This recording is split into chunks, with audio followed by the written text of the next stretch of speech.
अभी हाल ही में अरविंद केजरीवाल जी का जो पूरा मामला चल रहा है दिल्ली हाई कोर्ट में, उसको लेकर एक नई अपडेट है। मैंने इससे पहले कई सारे सेशन लिए हैं मैंने इस मुद्दे पर, लेकिन आज कुछ अपडेट लेकर के आप सभी को बताऊंगा और फिर मैं थोड़ा सा हिस्टोरिकल बैकग्राउंड बताऊंगा। आप सभी जानते हैं दिल्ली शराब नीति का मामला जो केजरीवाल लीकर केस है, 5 मई 2026 को एक बड़ा अपडेट आया है। दिल्ली हाई कोर्ट ने सुनवाई जारी करने के लिए, अभी आप सभी को पता है कि केजरीवाल जी ने और इनके जितने भी साथ में हैं, चाहे मनीष सिसोदिया हो, दुर्गेश पाठक हो, सभी ने सुनवाई का बहिष्कार कर दिया है कि भैया हाई कोर्ट की जो भी सुनवाई होगी हम उस सुनवाई पे सम्मिलित नहीं होंगे, ना तो हमारा कोई काउंसिल होगा ना हम होंगे। ये आप सभी जानते हैं। अब ऐसे में 5 मई 2026 को सुनवाई होनी थी, ठीक है। अब इस सुनवाई को कंटिन्यू करने के लिए 3 वरिष्ठ वकीलों की जो है एक पूरा का पूरा जो है 3 वरिष्ठ वकीलों का एक, जिसको हम बोलते हैं न्याय मित्र, है ना, एमिकस क्यूरी, एमिकस क्यूरी या न्याय मित्र को नियुक्त करने का फैसला दिल्ली हाई कोर्ट ने लिया है। अदालत ने, मतलब आप सभी जानते हैं, जस्टिस स्वर्णकांता शर्मा ने स्पष्ट किया है कि आरोपियों की अनुपस्थिति के बावजूद सुनवाई नहीं रोकी जाएगी। इसके लिए न्याय मित्र इस्टेब्लिशमेंट किए जाएंगे, एमिकस क्यूरी बनाए जाएंगे। अब आपके दिमाग में दो चीजें आ रही होंगी, एक तो एमिकस क्यूरी क्या है, दूसरा आप पूरे मामले को समझना चाहेंगे, तो अभी मैं समझाऊंगा। एमिकस क्यूरी का मतलब, एमिकस क्यूरी का आसान भाषा में मैं शब्द यूज कर रहा हूं न्याय मित्र या अदालत का मित्र के रूप में, है ना। ये भी वकीलों का एक पैनल होता है और जो आम आदमी पार्टी है अभी, इनकी ओर से कानूनी दलीलें यही रखेंगे, एमिकस क्यूरी ही रखेंगे। तो इसका क्या प्रावधान है, किस तरीके से यदि कोई भी आरोपी या कोई भी व्यक्ति न्यायालय का बहिष्कार कर दे तो एमिकस क्यूरी का क्या प्रोविजन है, इसको हमें समझने का प्रयास करना है। सबसे पहले थोड़ा सा बैकग्राउंड भी समझेंगे और मामले की वर्तमान स्थिति को समझेंगे, उससे पहले एक बार एमिकस क्यूरी के बारे में समझेंगे, ठीक है। तो 5 मई 2026 को दिल्ली हाई कोर्ट की जो जस्टिस हैं स्वर्णकांता शर्मा, ठीक है, स्वर्णकांता शर्मा ने अरविंद केजरीवाल, मनीष सिसोदिया और जो दुर्गेश पाठक हैं, इनका पक्ष रखने के लिए 3 वरिष्ठ वकीलों की एमिकस क्यूरी अदालत का मित्र नियुक्त करने का निर्णय लिया है। और इस कदम को इसलिए उठाया गया है क्योंकि इन नेताओं के द्वारा अदालत की कार्रवाई का बहिष्कार करने का फैसला लिया गया है। अब यहां पर आप सभी जानते हैं कि अरविंद केजरीवाल और आपके जो अन्य नेता हैं, उन्होंने जस्टिस स्वर्णकांता शर्मा कि बेंच के सामने पेश होने से इनकार कर दिया था। उसके पीछे का कारण दो हैं। पहला कारण है नेचुरल जस्टिस, है ना, और दूसरा कारण है इनको, मतलब एक जो वर्तमान में सत्ता पक्ष है उसकी विचारधारा से जुड़ा हुआ मानना। तो जस्टिस स्वर्णकांता शर्मा के ऊपर आरोप लगाए गए थे कि आप जो है जो इस समय मौजूदा सरकार है उस सरकार के साथ आपके ताल्लुकात हैं, आप जो है आरएसएस से जुड़े हुए एक अधिवक्ता परिषद के साथ जो है आप लगातार जुड़ी हुई हैं, उनके जो बच्चे हैं वो प्रैक्टिस कर रहे हैं गवर्नमेंट के पैनल्स में, जो हमारे सॉलिसिटर जनरल हैं तुषार मेहता उनके साथ काम कर रहे हैं। इस तरीके से नेचुरल जस्टिस का मामला उठाया गया और कहीं ना कहीं पे जो है उनके ऊपर आरोप लगाए गए, पक्षपात का आरोप लगाया गया। और केजरीवाल जी ने कहा ऐसे में हमें न्याय की उम्मीद नहीं है आपसे। उन्होंने रिक्यूजल की बात कही कि आप इस मामले से हट जाइए, स्वर्णकांता शर्मा इस मामले को ना सुने, है ना। उन्होंने कहा हमें निष्पक्ष सुनवाई का भरोसा नहीं है। और ऐसे में जस्टिस शर्मा ने बोला कि 20 अप्रैल 2026 को, मतलब उन्होंने खारिज कर दिया इस पूरे अनुरोध को और उन्होंने कहा कि न्यायाधीश किसी भी मुकदमेबाज का निराधार आशंकाओं को संतुष्ट करने के लिए खुद को अलग नहीं करेगा। हम कोई ऐसा ट्रेंड सेट नहीं करेंगे जिससे लोग आकर के खड़े हो जाएं और न्यायपालिका के न्यायाधीशों को ही हटाने लग जाए। ऐसे में अरविंद केजरीवाल ने सत्याग्रह का मार्ग चुना, है ना, सत्याग्रह का मार्ग चुना और उन्होंने कहा कि अब हम जो है लिखित सूचना दी बकायदा कि बेंच के सामने हम भाग नहीं लेंगे, सत्याग्रह का मतलब हम गांधी जी का मार्ग अपनाएंगे, ऐसा अरविंद केजरीवाल का कहना है, ठीक है। अब ये जब पूरा का पूरा मामला जो आपका हुआ है, इस मामले का अल्टीमेट अभी परिणाम यही निकल के आ रहा है कि अब चूंकि न्यायपालिका तो काम करेगी और न्यायपालिका ने जो अन्य तरीके हैं, एमिकस क्यूरी जो मैंने आपको बताया, उसको लेकर के बात यहाँ पे आई है। अब एक बार थोड़ा सा समझते हैं कि एमिकस क्यूरी क्या है। न्याय मित्र का मतलब है, न्याय मित्र एक, एमिकस क्यूरी एक लैटिन शब्द है ना। हिंदी में मैं बार बार न्याय मित्र शब्द यूज कर रहा हूं जिसका मतलब है अदालत का मित्र। यह कोई ऐसा वकील नहीं होता है जिसे किसी पार्टी ने या किसी पक्षकार ने नियुक्त किया हो, जैसे केजरीवाल और सरकार के द्वारा नियुक्त किया गया जो है आपका कोई भी पार्टी हो, चाहे गवर्नमेंट हो चाहे वो आपका जो है कोई पार्टी हो, पक्षकार हो, जो वादी हो या प्रतिवादी हो, उसके द्वारा ये आपका जो है कोई वकील या कोई वैसा पैनल नहीं होता है। अदालत के मदद के लिए अदालत स्वयं इसको बुलाती है, अदालत के द्वारा गठित किया जाता है। ठीक है, इन्हें नियुक्त करने के पीछे के मुख्य कारण क्या क्या होते हैं, क्यों नियुक्त किए जाते हैं?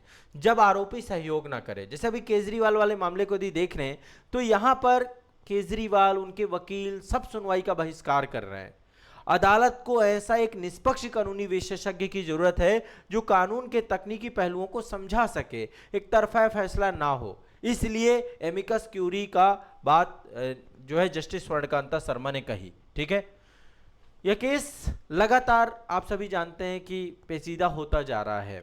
इस केस में जिस तरीके से केजरीवाल जी का रुख है और जस्टिस स्वर्णकांता शर्मा का रुख है, तो पूरा एक लड़ाई हो चुकी है और इसको पॉलिटिकल रूप दिया जा चुका है। अल्टीमेट कहीं ना कहीं पे जो है न्यायपालिका के ऊपर भी बहुत बड़ा आरोप लगाया गया है।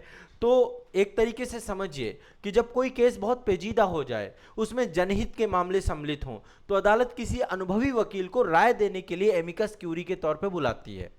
ठीक है, तो 3 सदस्यीय एमिकस क्यूरी बनाई गई है।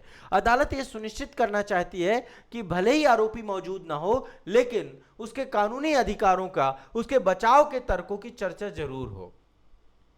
ठीक है, तो एक कारण तो यह है। अल्टीमेट एमिकस क्यूरी करेगी क्या? एक तो निष्पक्ष राय देगी किसी भी पक्ष में, चाहे सरकार हो चाहे, मतलब एक चीज समझिए, चूंकि ना तो ये आरोपी के द्वारा बनाए जा रहे हैं ना तो सरकार के द्वारा बनाए जा रहे हैं, तो ये कोई तरफदारी नहीं करेगा एमिकस क्यूरी। ये इसका काम होता है कानून की सही व्याख्या करना। ठीक है, अदालत की इससे मदद होती है। अदालत केस से जुड़ी हुई दस्तावेजों को समझेगी, पुराने अदालती फैसले को समझेगी, कानून की बारीकियों को जज के सामने रखेगी और ये अदालत के दलीलों को पेश करते हैं। जज को फैसला लेने में आसानी होती है। ठीक है, ये अल्टीमेट जो है पूरा का पूरा एमिकस क्यूरी का काम होता है। और जो पूरा का पूरा केस होता है, केस की फाइलें बहुत बड़ी बड़ी फाइलें होती हैं, मुद्दे बहुत बड़े बड़े होते हैं, तो पूरी फाइलों का अध्ययन करती है। केजरीवाल के केस में वकीलों ने लगभग 900 प्लस, मतलब जो सीबीआई के वकील थे उनके द्वारा 900 प्लस पन्नों की याचिका को ये पढ़ेंगे और बताएंगे कि निचली अदालतों ने इन्हें बरी क्यों कर दिया था। अभी मैं इस पे भी आऊँगा कि निचली अदालतों का क्या इसमें रुख रहा, क्यों केजरीवाल इतना एग्रेसिव हो रहे हैं।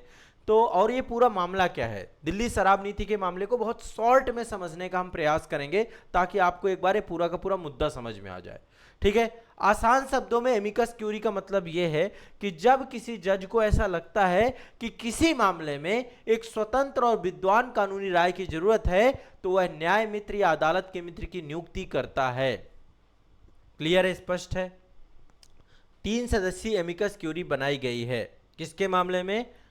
अरविंद केजरीवाल के मामले में। अब देखिए पूरे मामले को समझते हैं। देखिए दिल्ली शराब घोटाला कथित राजनीतिक वित्तीय घोटाला है। इसको राजनीतिक पार्टियों के द्वारा उठाया गया और ये शराब नीति 2021-22 में लागू की गई शराब नीति है और उसके भ्रष्टाचार के आरोपों से जुड़ा हुआ है। ठीक है, देखिए शराब सबको बर्बाद करती है। केजरीवाल जी का पूरा पॉलिटिकल कैरियर, जहां एक बार केजरीवाल विपक्ष का चेहरा बन रहे थे, ऐसा लग रहा था कि देश में आगे जाके बहुत अच्छा करेंगे, पूरा इनका पॉलिटिकल कैरियर खराब हो गया एक शराब नीति के मामले से, है ना। तो दिल्ली में आम आदमी पार्टी के द्वारा 17 नवंबर 2021 को नई आबकारी नीति लागू की गई थी और अल्टीमेट इसका उद्देश्य था सरकार के राजस्व को बढ़ाना और शराब माफिया के प्रभाव को कम करना। इसके तहत दिल्ली को 32 जोन में बांटा गया था और सभी शराब की दुकानों को प्राइवेट हाथों में सौंप दिया गया था। मतलब सरकारी जो शराब की दुकानें थी वो भी प्राइवेट हाथों में चली गई थी। जुलाई 2022 में दिल्ली के जो मुख्य सचिव हैं उन्होंने उपराज्यपाल को एक रिपोर्ट सौंपी जिसमें पॉलिसी मेकिंग में बहुत सारी अनियमितताएं और भ्रष्टाचार के आरोप लगाए। तो ये मामला चालू होता है दिल्ली के मुख्य सचिव के द्वारा। दिल्ली के जो मुख्य सचिव उन्होंने एलजी साहब को एक रिपोर्ट दी। ठीक है, और इसमें कई सारे मामले उठाए गए, जैसे होलसेलर का कमीशन की बात एक सबसे बड़ा मुद्दा था, है ना। यह आरोप लगाया गया कि जो दिल्ली शराब नीति बनाई गई है उसमें थोक विक्रेताओं का कमीशन जो है 5% से बढ़ा के 12% कर दिया गया है। ठीक है, और इसके पीछे बताया गया कि इसका बहुत बड़ा हिस्सा रिश्वत के रूप में लिया जाएगा। किकबैक बोलते हैं हम इसको, है ना।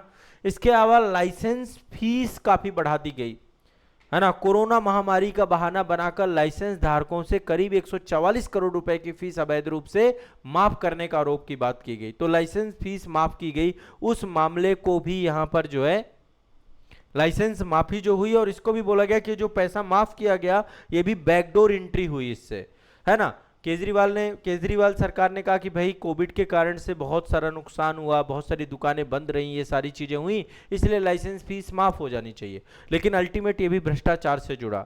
इसके अलावा बहुत सारी जांच एजेंसियां इसके बाद लगी, जिसमें सीबीआई, ईडी, है ना। इन्होंने दावा किया कि जो साउथ ग्रुप है, शराब कारोबारियों ने इस नीति के बदले आम आदमी पार्टी को 100 करोड़ रुपए की रिश्वत दी है, और इसका इस्तेमाल किया गया है, जो गोवा में इलेक्शन हुए हैं उसमें इस्तेमाल किया गया है। इस तरीके से पूरा मामला चर्चा में आया, मीडिया ट्रायल पे पहुंचा। अगस्त 2022 को सीबीआई ने मामला दर्ज किया। मनीष सिसोदिया को फरवरी 2023 में गिरफ्तार कर लिया गया, जो कि शिक्षा मंत्री थे, उप मुख्यमंत्री थे। अरविंद केजरीवाल को 21 मार्च 2024 को ईडी ने गिरफ्तार कर लिया, उनके आवास में गिरफ्तार किया गया, ठीक है। और उसके बाद जो है आप सभी जानते हैं चुनाव हुए, दिल्ली में इलेक्शन हुए, बहुत बुरी स्थिति जाके क्रिएट हुई पूरी की पूरी, बहुत लंबा पूरा मामला चला। केजरीवाल जेल से मुख्यमंत्री बन के काम किए, फिर बाद में इन्होंने इस्तीफा दिया। आतिशी जो है आम आदमी पार्टी की मुख्यमंत्री बनी। अभी जो मोड़ आया 2026 में, बहुत बड़ा मोड़ आया फरवरी 2026 में। 27 फरवरी 2026 में राउज एवेन्यू कोर्ट, जो आपका जो लोअर कोर्ट था आपका, जहां पे पूरा मामला चल रहा था सीबीआई कोर्ट के तौर पे, केजरीवाल और सिसोदिया को पर्याप्त सबूतों के अभाव में सभी आरोपों से बरी कर दिया गया। ये मतलब एक बड़ा टर्निंग पॉइंट है। जो लड़ाई 2021-22 से शुरू हुई थी, 2026 में पूरी तरीके से समाप्त कर दी गई कोर्ट ने। सीबीआई तुरंत हाई कोर्ट पहुंच गया।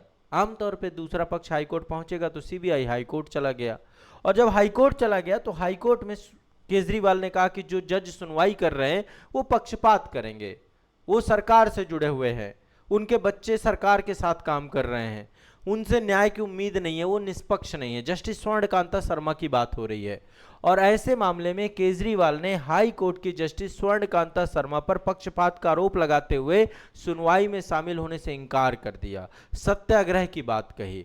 और इस गतिरोध के कारण से कोर्ट ने एमियस क्यूरी यानी न्याय मित्र नियुक्त करने की बात कही, ताकि मामले की सुनवाई को आगे बढ़ाया जा सके। ये है पूरा का पूरा माजरा, ठीक है। वर्तमान में यदि हम प्रेजेंट की सिनेरियो की बात करें, केजरीवाल को निचली अदालत ने बरी कर दिया है, सीबीआई हाई कोर्ट जा चुकी है, और इस मामले के निपटारे के लिए अब जो है किसी तरीके से जो कानूनी दांव पेच हैं वो चल रहे हैं। अब इसका आगे का भविष्य क्या है, केजरीवाल क्या करते हैं, एमियस क्यूरी क्या करती है, क्या ये सत्याग्रह सफल होगा, केजरीवाल के ऊपर क्या चीजें होने वाली हैं, इन सब को लेकर के आने वाले पर्टिकुलर सेशन पे हम डिटेल से बात करेंगे। उम्मीद करता हूं कि आपको एमियस क्यूरी समझ में आया होगा, न्याय मित्र का कॉन्सेप्ट समझ में आया होगा, क्यों न्याय मित्र लाया जाता है। दिल्ली शराब नीति भी आपको बहुत शॉर्ट में समझ में आई होगी। पूरा केजरीवाल जी का मामला और जो कानूनी दांव पेच है वो भी आपको समझ में आए होंगे, ठीक है। देखिए, मेरा काम है जटिल से जटिल चीजों को आसान कर देना, इंटरलिंक कर देना। मैं इसलिए आपको चीजें पढ़ा रहा हूं, तो आपको कोई टेंशन नहीं लेनी है। जो चीजें मैं पढ़ाऊंगा वो आपके दिमाग में बैठेंगी, इस बात पे कोई दो राय नहीं है, ठीक है। चलिए।